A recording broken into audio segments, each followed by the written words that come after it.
Hello and welcome. So I said I would get this out today, the storytime video, and it is 11:29 my time. I have 31 minutes. I've had family all day. I've been really busy.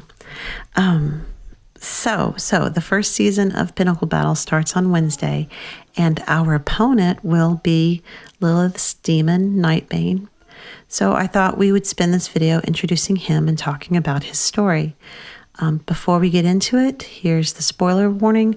I will be discussing Lilith's story.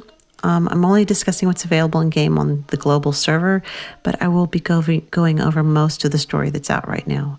So if you haven't read her story yet and you don't want to be spoiled, then go ahead and click away now. So Nightbane on his own is not that interesting. He's very much a supporting character in Lilith's story.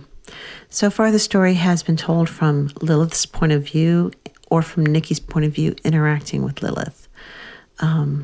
We see Nightbane's reactions to Lilith, but the story definitely centers entirely around Lilith.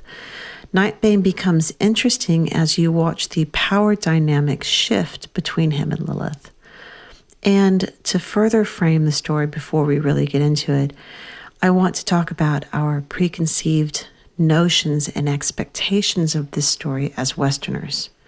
So in the West, the story of the Faustian bargain has been around for centuries. It was originally a folklore story from Germany, and probably the first well-known treatment of the story was Dr. Faustus by Christopher Marlowe, written in the late 1500s.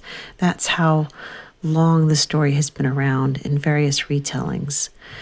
So basically, if you don't know the story, Dr. Faust sells his soul to the devil in order to gain worldly knowledge and worldly pleasures.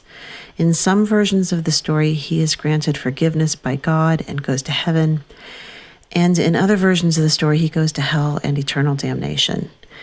In Christopher Marlowe's version, Faust, through his own hubris, never chooses the numerous offers of redemption by God and is dragged to hell in the end by the demon Mephistopheles.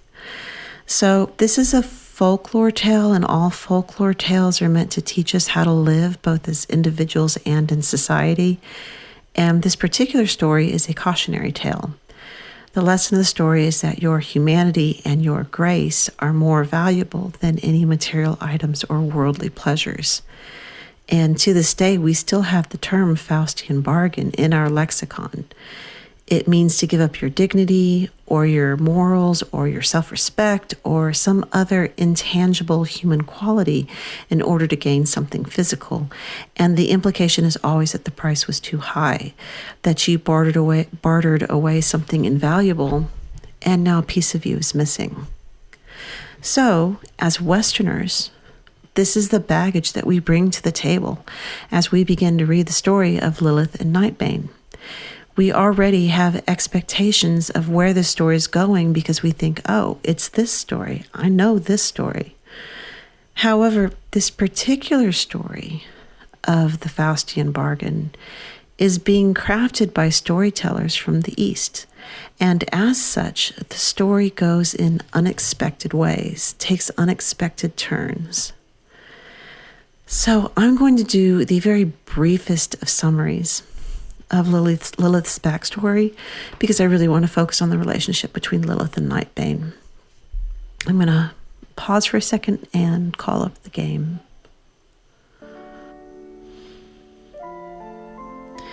Okay, so like I said, this will be a brief summary. Ashley was an ugly girl who lived in Nanir. She was born and raised and lived in Nanir, which is a country in which physical beauty is the most important determinant for all interactions. Beautiful people have all the power, and ugly people are openly abused. Lilith, being born ugly in this country, is heavily abused her entire life by both her stepfamily and society. And as a teenager, she can't take it anymore. She's backstage preparing for the Star Heaven Swan pageant, which is a beauty pageant in her hometown of Star Heaven. She's designed a beautiful outfit called Meteoric Feather for the event, and she has her violin and intends to sing during the pageant. But the other contestants, including her stepsister, who is the favorite to win the pageant, start laughing at her, and then they take her clothes off her, leaving her naked, and break her violin. Her sister even wears the outfit that she made, Meteoric Feather, at some point on the stage. And this is Ashley's Carrie moment. She breaks. She has endured horrible abuse her entire life, and she can't bear it anymore. And so she burns it all to the ground, just like Carrie the movie. She just burns it to the ground with the intention of dying inside the fire along with everyone else. And this is when Nightbane shows up. So let's head over to start getting into his story, or his story as it relates to Lilith.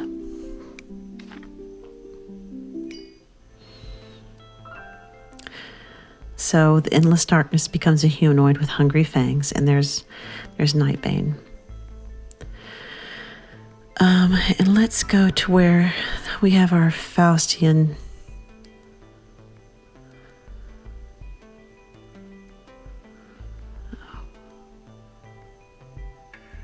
Okay, so here's where the Faustian bargain begins. I am the demon that creates evil, the servant that satisfies your desire for only a small reward in return. And so they start making the deal. What is it you desire? Another person's life, wealth, love, fame? And she says, if you mean it, this is what she desires. I want everyone's love. And Nightbane falters because that's beyond his power to give. And she said, do you mean, he says, do you mean everyone? And she says, is that too difficult? Because our demon is not able to actually give her what she desires. And so from the very beginning, this starts to deviate from the story that we're used to. So she says, well, fine, you can't give it to me. Make me beautiful and I will get it myself. So she says, then I shall have the most beautiful face in the world. And as for love, I will obtain that on my own. So the story immediately digresses from what we're expecting. Our protagonist, Lilith, has agency, and this is new. In the other stories, our protagonist can only choose between making the deal or not making the deal. The choice may be presented to them several times within the story, during the story, but that is the only choice they are ever presented with. That is the only agency that they are given within the story. If they choose to make the deal, then the demon makes all of their worldly dreams come true, and the protagonist lives in excess and idleness, which will eventually cost them their humanity. But for Lilith, from the first moment of her relationship with Nightbane, she shows strength, power, and action. She's going to make her own dreams come true. All she needs from Nightbane is a tool, and that tool is exceptional beauty. The rest she'll do herself. Also, by this point in the story, she has already been referred to as a devil, a demon. She's even referred to herself as evil. And we, the readers, watch her devolve to this point of people calling her a demon, even herself calling herself demonic. We watch her devolve to this point both through chapter 2 and even more so in the story told in the Meteoric Feather reflection. The constant abuse that she's endured through her life slowly chips away at her kindness and her empathy, and it slowly destroys her humanity. So let's go back to 2-3.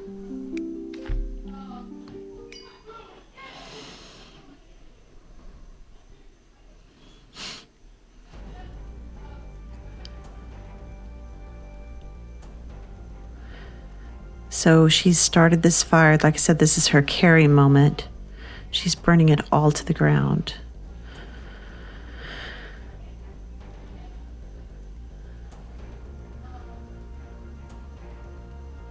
And this is everybody trying to run away. And Paisley is trapped inside. And everyone is saying, I'm sorry to Ashley, I won't bully you anymore, but that's that ship is sailed. And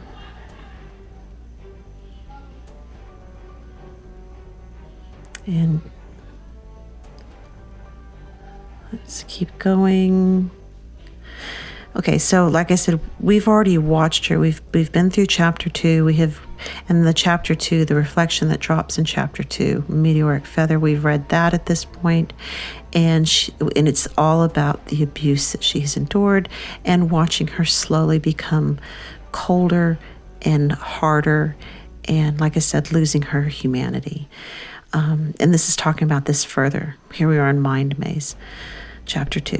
The Mind Maze. She tried to be kind, she tried to love, and she tried to be brave. But none of that means anything to someone ugly. You're a demon. Ashley smiles. She walks over and looks down at the girl. And you're an angel. You took my clothes, took my glory, walked all over me. She rips off the singed clothes.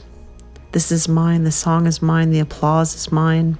The love is mine, and the beauty should have been mine. She pulls on Paisley's hair and looks her in the eye. Mine.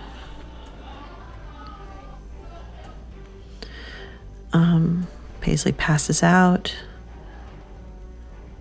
She's naked, but she has never looked prouder and more at ease, as if the fire is her dress. She parades around the room. And like I said, this is where she refers to herself as evil and a devil. If evil is beautiful, excuse me, I read that wrong. If evil is beauty, then why don't I become the devil?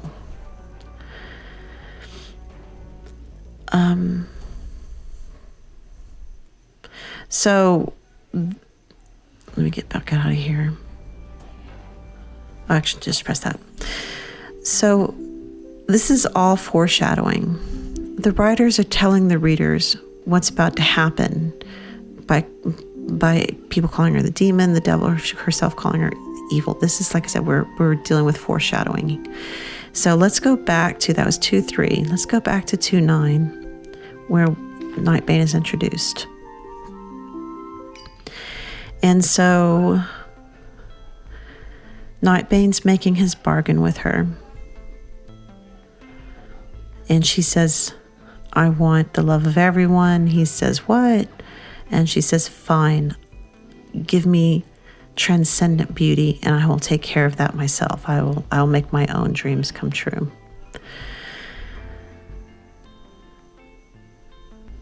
And he says, my lady, please accept my meager but sincere gift. I give you unparalleled beauty so that you may earn the love of the world. So in exchange, so they agree upon, she gets transcendent beauty in exchange for the pain and suffering of her and the humans around her. And then she learns about, what are you talking about? Is like, every gift from this demon has a price. The stronger the desire, the higher the price. I can give you the most beautiful face, but a short lifespan. I can give you love, but also a mind that will never be satisfied. Your soul will keep asking for more. It will be empty forever. You shall live with an unfulfilled desire forever. Will you take my gift? Like I said, they're making their Faustian bargain right now. I have already experienced an ugly and long life. I choose to destroy it with these hands. If you can do it, I shall choose pain and death. Give me those along with the happiness. As you wish, my lady. So we've made our bargain. And then he engulfs her in flames. She gets rid of the old body. And this is interesting. As she comes out as Lilith, he says, you are evil in its purest form. Now bloom before me. And then He tells her enjoy, pillage, and he wants suffering and pain, and she's his puppet to bring that about for his own, for his own palatable enjoyment, to feast upon it.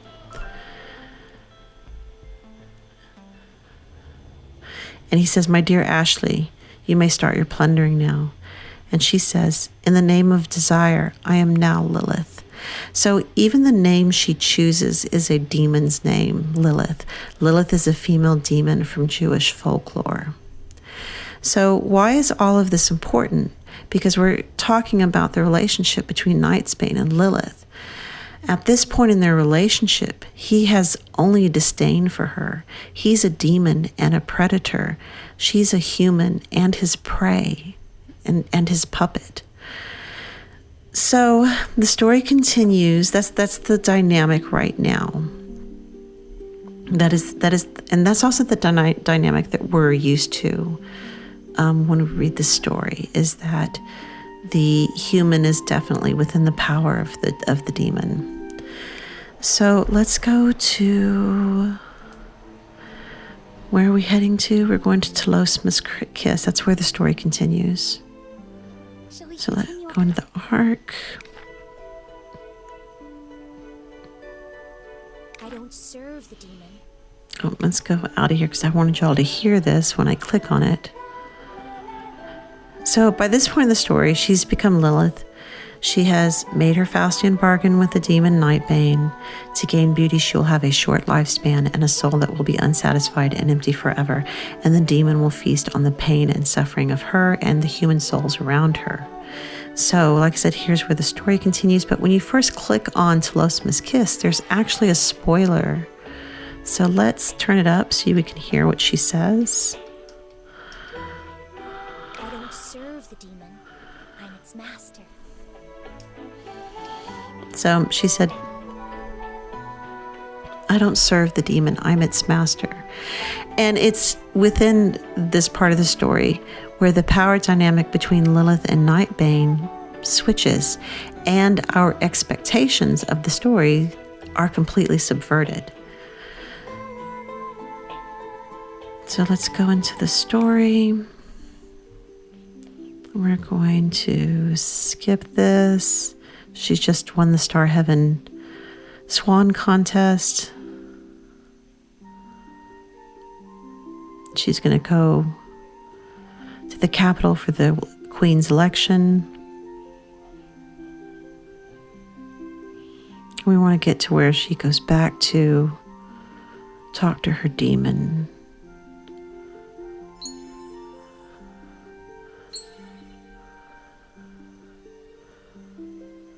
She talks about being Lilith, that she's different from Ashley. Okay, so we're backstage now with Nightbane.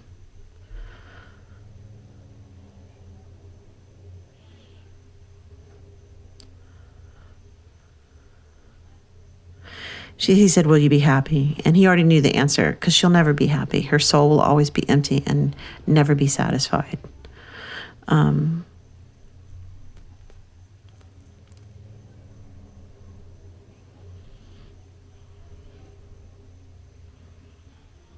He's suggesting that she become the Queen of Ninir.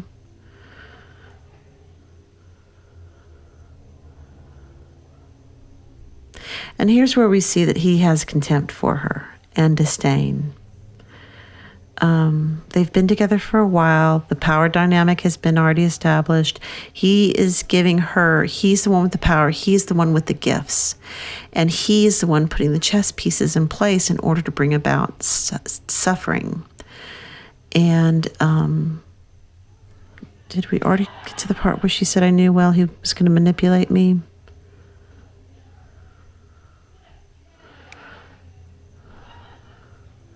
So, right here. I knew full well he was hiding his contempt from me. He thought he could see right through me. He thought he could manipulate me. So the demon has contempt and disdain for her because she's just his puppet. She's his tool to cause suffering. Also, at this point in the story, he still believes that he is the only one with power, but clearly Lilith has other plans. But he was wrong. I'm no puppet. I'm no longer poor little Ashley who had to beg for everything. I'm Lilith. Could an insignificant demon really give Lilith all she wanted? So she has contempt for him. He's insignificant to her and to her plans. The difference is, so he has disdain for her and she has disdain for him. The difference is that she is playing a deeper game. He's not hiding his disdain because he believes he has all the power and therefore he doesn't need to.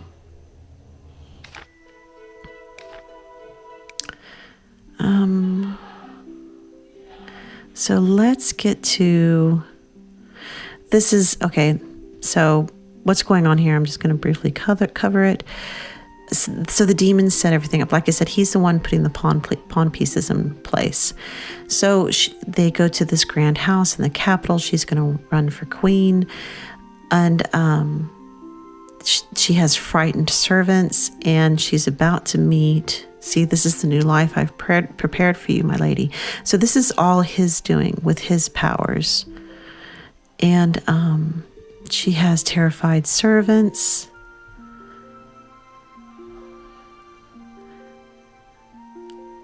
No one dared to even peek at me. So the servant suddenly changed his expression when he saw the demon. Bowed in haste and retreated back in line. No one dared to even peek at me. So now she's going to meet the parents that he has set up. And it's Mr. and Mrs. Clay and their son and daughter. So she's going to have this entirely new persona, this new life, so she can run for the queen. But she realizes pretty quickly that they're just mind controlled. I examined their eyes devoid of any emotion, then turned to the demon. What is the meaning of this? Now you got to remember what she craves. She craves love. She doesn't crave fear. She doesn't crave obedience. She wants unconditional love from everyone. And she said, you don't need a new identity. And he says, these are the people I found. And he said, and let's go back to that. They'll take care of your election and daily needs with conditional love, and, of course. And she says, love. And so obviously the mother just got right back up without blinking, an eye still smiling gently and kindly, even though she pushed her down. And that's because she's mind controlled. She doesn't really love her. She's just mind controlled. How can these puppets offer me love? And is it prudent to confront a demon? And this is interesting. As for the demon, I grossly overestimated him, given the farce he just pulled. She thinks very little of Nightbane and his power and his abilities at this point. So she glares at him in the eyes and begins shouting, servants who fear me and soulless puppets for a family, is this the best you can do? Are you kidding me? I want genuine love from the bottom of the soul. I want everyone to lay by my feet, offering me their heart. And then, so he's saying, he'll do a better job.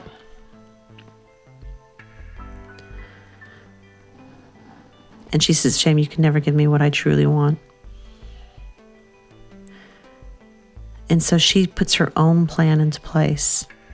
She gives him a card and she says, let me take care of it. And he says, I can give you more. And she said, watch me if you want to find out. I promise you'll dig it. Oh my God, let's not even go into that, shall we? I was sure my smile was both sweet and evil at the moment. So she's even manipulating him. She's manipulating Nightbane. She's a master at showing humility when she needs to show humility. If that's what the situation requires to get what she wants, she can be evil. If that's so with Nightbane, it's evil that he wants, and so that's what she gives him. That's what she shows him. So she's even manipulating Nightbane. She knows what he wants, and like a mirror, she's reflecting that desire back at him, and that's what she does. even to her demon, Nightbane. She mirrors people's desires and manipulates them. The devil stared at me with doubt and disdain. Yet unable to hide his excitement, he was eagerly seeking fun as well. So he still disdains her. She's still just his puppet and his prey. That's how he sees the situation. So she actually goes and wins the love of the Glaze by stealing their daughter's life through magic and manipulation. And Lilith becomes the beloved daughter of the Glaze, and their real daughter, Lizzie, has no relationship with them anymore. So we'll go into that a little bit. She set everything up. She goes to the Glaze and she mimics their daughter. She acts like their daughter, mimicking their daughter's innocence and their daughter's kindness. And they are attracted to her because they love their daughter, and here's someone who's very much like their daughter. And so they said, oh, stay here tonight. You know, you're kind of lost and you need help. So she stays there. And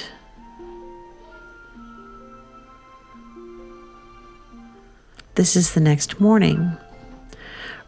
So she stayed the night with them. So she went to the Glaze. It was raining. It was pouring down rain.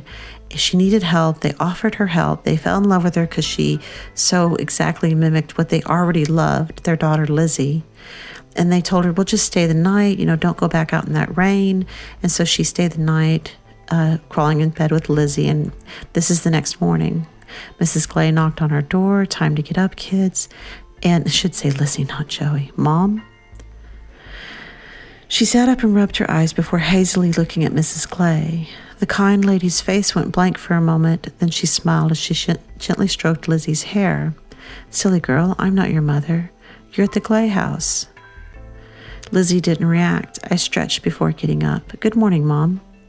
Good morning, my child. Your friend had a deep sleep and called me Mom when she got up. So she's stolen Lizzie's life. She has stolen her family. She has the love of her family. Lizzie has nothing now. So I looked at Lizzie and smiled.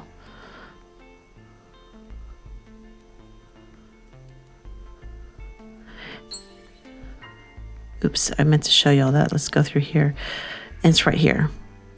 Poor Lizzie. She was still and pale. She tried to argue, but she couldn't say a word. The demon had already strangled her soul. So Lilith had stolen Lizzie's life. Lilith had stolen all the love out of Lizzie's life. And the demon had begun to feast on her soul, which was in a lot of pain at that moment because she had lost everything. She had lost all the love in her life, the love of her family. So this is us going, what did you do? And she said, oh, you don't have to know. You wouldn't understand anyway. Some magic. She does some magic and instills Lizzie's life. And she just said, no, from then on, I was the only daughter of the Clay family. No one would love or remember her again. Not only her family, but everything she had now belonged to Lilith, to her. So let's get back to our demon. I think it's here. Okay, Lilith, my lady, my queen. His eyes both twinkled with elation and demurred with humility. The demon is now showing humility. The demon, who showed nothing but condescension and disdain before. Am I not just Ashley from Star Heaven and a puppet of yours? I'd never dare entertain the notion. The despair from that girl named Lizzie is far more palatable than a mansion full of shuddering servants. So she has, well, let's keep going. Friends can only inspire fear, but you destroyed souls with the love you took away. You are the true demon. Allow me to kiss the ground beneath your feet. And know that I, Nightbane, have pledged my allegiance forever and solely to you. Nightbane recognizes that Lilith is no longer human. She's a demon, and a demon with more power and more mastery and more competence than he has.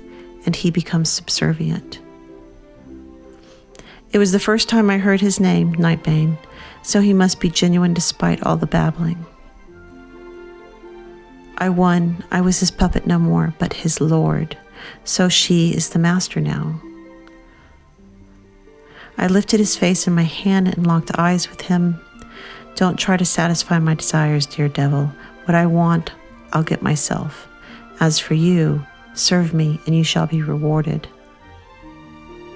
Enthralled and eyes lit up with greed, he implored and submitted to me. I laughed with joy and thirst like never before. I finally understood what Lilith was seeking all along.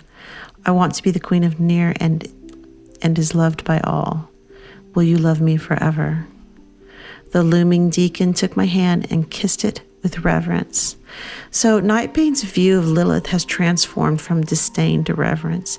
His relationship with her has transformed from master to servant. And that's what makes the story so wonderfully fresh. Even though the two main characters are just the worst, just horrible, cruel creatures, the story of the Faustian bargain that has been solidified over centuries of retellings has been subverted. Our protagonist, who's normally is just given a binary choice and no other agency, and certainly has no power over the demon at any point, is suddenly powerful and intelligent and the master of the demon. Now, she did it by becoming an even more powerful demon than Nightbane, but she did break out of the binary choice that was presented to her. So we're going to stop there. That's all. Like I said, I really just wanted to cover there. There's our boy. Okay, so there's Nightbane. Let's go get that picture again. So that concludes story time. Like I said, I didn't really cover the whole story, but that's because I wanted to focus on Lilith and Nightbane's relationship, and also how their relationship changed over time. So I feel like we're ready for Pinnacle Battle on Wednesday. We've discussed the mechanics. We've discussed Nightbane, who's going to be our opponent. We'll be getting a Nightbane reflection, which is pretty cool. Story-wise, the story so far has always been from Lilith's point of view and centered around her. So I think it's going to be pretty cool to read what's been going on in Nightbane's head and seeing the story through his point of view. So it is 12:03 a.m. I missed my mark by 3 minutes. I still have to upload this. Thank you so much for watching. I hope that you enjoyed story time and have a lovely day. All right, bye.